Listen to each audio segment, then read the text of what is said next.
Question है NPV method का। पवन brothers है, वो एक मशीन परचेज़ करना चाह रही है। तो उसके पास दो प्रपोजल है, machine X and machine Y. दोनों की कॉस्ट है 1,00,000 रुपये, यानी 1,00,000 रुपये उसे इन्वेस्टमेंट करनी है। और उसके जो नीचे स्टेटमेंट में प्रॉफिट दे रखे हैं, earning after taxation, earning after tax जो उसके हैं मशीन एक्स और मशीन वाई के, और डिस्काउंटेड फैक्टर है हमारा 10% की रेट से, वो क्वेश्चन में हमारे मेंशन है। हमें नेट प्रेजेंट वैल्यू कैलकुलेट करनी है दोनों की, और इसने लिखा है कि डेप्रिसिएशन जो है वो स्ट्रेट लाइन मेथड से चार्ज होगा। तो सबसे पहले हमें क्या करना है, अर्निंग आफ्टर टैक्स है, तो इसे earning after tax but before depreciation करना है, यानी हमें कैश इनफ्लो हमारा कैलकुलेट करना है फर्स्ट ऑफ ऑल। तो हम अपना क्वेश्चन स्टार्ट करते हैं। आंसर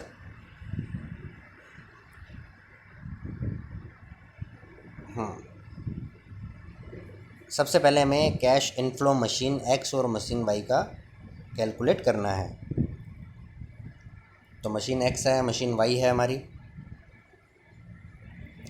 उसके बाद अर्निंग आफ्टर टैक्स डेप्रिसिएशन कितना है, फिर कैश इनफ्लो हमारा कितना आएगा, ये कैलकुलेट हमने ऊपर पर्टिकुलर्स बनाए हैं।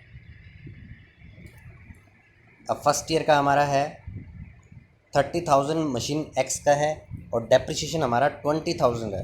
डेप्रिसिएशन कैसे कैलकुलेट किया, डेप्रिसिएशन में हम जो इन्वेस्टमेंट है, जो कॉस्ट है मशीन की अपॉन में जो लाइफ ऑफ द प्रोजेक्ट है वो करेंगे। तो 1,00,000 हमारी मशीन की कॉस्ट है अपॉन में 5 ईयर जो इसकी लाइफ है, तो हमारा 20,000 डेप्रिसिएशन आ जाएगा, क्योंकि ये स्ट्रेट लाइन मेथड पे है। मशीन वाई का 10,000 प्रॉफिट है और 20,000 फिर हम उसमें ऐड कर देंगे, और 30,000 हमारा कैश इनफ्लो आ जाएगा। डेप्रिसिएशन हम इसमें ऐड करेंगे, क्यों, प्रॉफिट आफ्टर टैक्स है, मतलब डेप्रिसिएशन पहले इसमें चार्ज किया जा चुका है। प्रॉफिट आफ्टर टैक्स दिया है, इसका मीनिंग ये हुआ कि डेप्रिसिएशन जो है पहले चार्ज किया जा चुका है, अब हमें वापस डेप्रिसिएशन को ऐड करना है। तो प्रॉफिट हमारा क्या हो जाएगा, profit after tax but before depreciation, ये कैश इनफ्लो का मीनिंग है। सेकंड में 40,000 है, वही हमारा डेप्रिसिएशन 20,000 रहेगा, ऐड करेंगे 60,000, सेम मशीन वाई में 20,000 और 20,000 ऐड करेंगे डेप्रिसिएशन, 40,000 हमारा कैश इनफ्लो सेकंड ईयर का आ गया। फिर थर्ड और फोर्थ का भी आ गया हमारा, 50 35 में 20 ऐड करेंगे 70 55, और 30 35 में 20 ऐड करेंगे तो 50 55 आ जाएगा हमारा। फिफ्थ ईयर में 15,000 दिया हुआ है और 20,000 ऐड करेंगे 35,000, और मशीन वाई का 40,000 दिया हुआ है, तो 20,000 डेप्रिसिएशन ऐड करेंगे तो 60,000 हमारा कैश इनफ्लो आ जाएगा। तो ये हमारे कैश इनफ्लो आ गए मशीन एक्स और मशीन वाई के। अब हमें क्या कैलकुलेट करना है, अब हमें जो कैश इनफ्लो है इनकी प्रेजेंट वैल्यू कैलकुलेट करनी है। डिस्काउंटेड फैक्टर हमारा 10% जो दिया हुआ है उसके हिसाब से।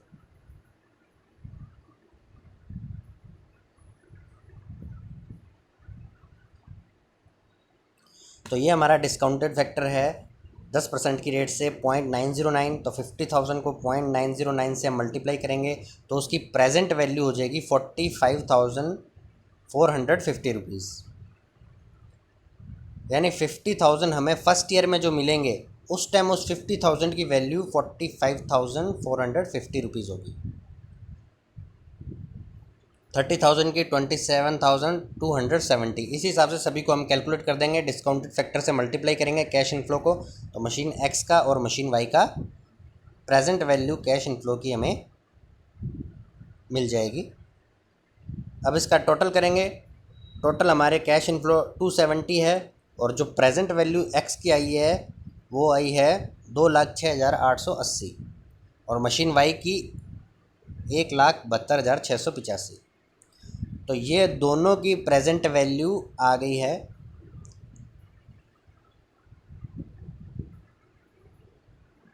अब नेक्स्ट स्टेप क्या है, हमें नेट प्रेजेंट वैल्यू का मेथड करना है, अप्लाई करना है इसमें। टोटल प्रेजेंट वैल्यू माइनस में इनिशियल इन्वेस्टमेंट, इनिशियल इन्वेस्टमेंट दोनों में हमारी 1,00,000 है, मशीन एक्स की 2,06,880 माइनस में 1 लाख करेंगे तो नेट प्रेजेंट वैल्यू हमारी आ जाएगी 1,06,880। जो हमें प्रॉफिट होना है उसकी नेट प्रेजेंट वैल्यू आएगी 1,06,880।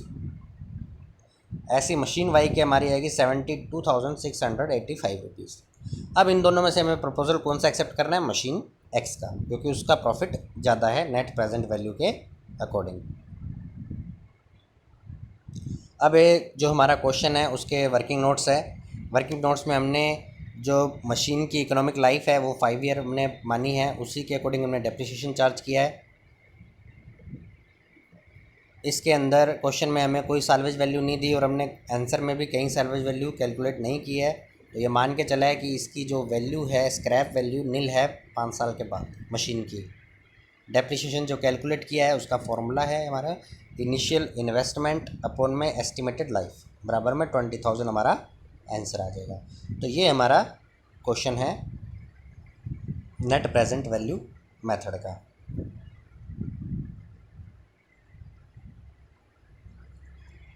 नेक्स्ट हमारा क्वेश्चन है कि एक प्रोजेक्ट है, उसकी कॉस्ट है 1,50,000 रुपये। कब है? जब हमने प्रोजेक्ट स्टार्ट किया। एंड 30,000 इन फर्स्ट ईयर, और फर्स्ट ईयर में 30,000 कॉस्ट और आई है उस प्रोजेक्ट पे। टोटल कॉस्ट कितनी होगी? 1,80,000। ठीक है।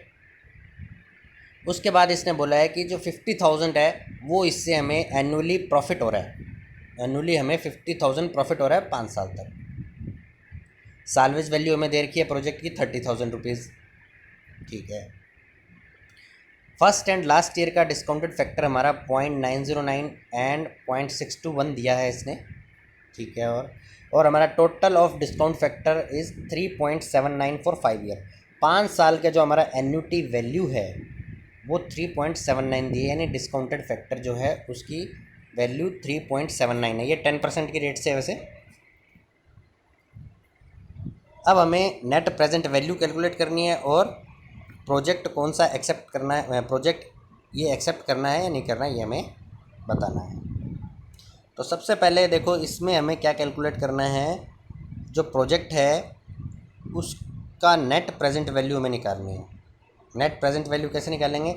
1,50,000 तो हमारा उसी टाइम इन्वेस्ट हो गया, तो उसकी वैल्यू सेम टू सेम रहेगी। 30,000 हमारा फर्स्ट ईयर में इन्वेस्ट हुआ है, तो 30,000 की हमें नेट प्रेजेंट वैल्यू निकालनी पड़ेगी। 30,000 फर्स्ट ईयर में हमारा इन्वेस्ट हुआ है, उसकी हमें नेट प्रेजेंट वैल्यू निकालनी पड़ेगी। तो फर्स्ट ईयर का हमें डिस्काउंटेड फैक्टर कितना दिया है? 0.909। तो फर्स्ट ईयर का एक खोलो आंटी जी। तो हमें 30,000 का डिस्काउंटेड फैक्टर है 0.909, उससे मल्टीप्लाई करना है। उसके बाद हमारा नेट प्रेजेंट वैल्यू आ जाएगी फर्स्ट ईयर की आउटफ्लो की 27,270, और नेट हमारा कैश आउटफ्लो हो जाएगा 1,50,000 प्लस में 27,270 इज इक्वल टू 1,77,270 रुपीज़ हमारा हो जाएगा कैश आउटफ्लो। अब हमें कैलकुलेट करना है कैश इनफ्लो हमारा कितना होगा। कैश इनफ्लो हम कैलकुलेट करेंगे जो हमारा एवरेज प्रॉफिट यानी एनुअल हमारा प्रॉफिट हो रहा है 50,000 रुपीज़ 5 साल तक, और हमें डिस्काउंटेड फैक्टर दिया हुआ है 5 साल का 3.79। तो इन दोनों को हम मल्टीप्लाई करेंगे, देन हमारा कैश इनफ्लो कैलकुलेट हो जाएगा। जो हमारा प्रॉफिट है एवरेज प्रॉफिट जो दिया है यानी एनुअल प्रॉफिट है जो इनटू में डिस्काउंटेड फैक्टर, ये 5 सालों का टोटल करके दे दिया 3.79, और हमने एवरेज प्रॉफिट से मल्टीप्लाई कर दिया उसको, तो उसकी नेट प्रेजेंट वैल्यू आ जाएगी। तो 1,89,500 हमारा कैश इनफ्लो आ जाएगा। अब हमें क्या करना है, क्वेश्चन में साल्वेज वैल्यू और दी हुई है। साल्वेज वैल्यू 30,000 रुपीज़ दी हुई है, और साल्वेज वैल्यू प्रोजेक्ट जब एंड होता है उस टाइम हमें रिसीव होती है। अब ये मान के चलते इसमें कुछ नहीं क्वेश्चन में दिया, तो हम ये मान के चलेंगे 5th ईयर में यानी लास्ट ईयर में हमें साल्वेज वैल्यू रिसीव हुई है, स्क्रैप वैल्यू उसकी हमें मिली है। तो 5th ईयर का हमने डिस्काउंटेड फैक्टर लेना है 0.621 दिया हुआ है क्वेश्चन में, उससे 30,000 को हम मल्टीप्लाई करेंगे, देन हमें एक्चुअल स्क्रैप वैल्यू मिल जाएगी, यानी नेट प्रेजेंट वैल्यू जो स्क्रैप वैल्यू की है वो मिल जाएगी। तो साल्वेज वैल्यू बराबर 30,000 इंटू जो फैक्टर प्राइस है 5th ईयर का 0.621 इज इक्वल टू अपना आ जाएगा 18,630 रुपीज़। टोटल हमारा कैश इन फ्लो आ गया 2,08,130 रुपीज़। अब हम फॉर्मूला पुट करेंगे इसके अंदर नेट प्रेजेंट वैल्यू का। Net present value is equal to total present value जो हमने कैलकुलेट की है माइनस में इनिशियल इन्वेस्टमेंट जो हमारी थी। तो टोटल प्रेजेंट वैल्यू हमारी है 2,08,130 माइनस में 1,77,270। हमारा आंसर आता है 30,860 रुपीज़। पॉजिटिव है, देन हमें ये प्रोजेक्ट एक्सेप्ट करना है। ये हमारे दो क्वेश्चन थे नेट प्रेजेंट वैल्यू मेथड के।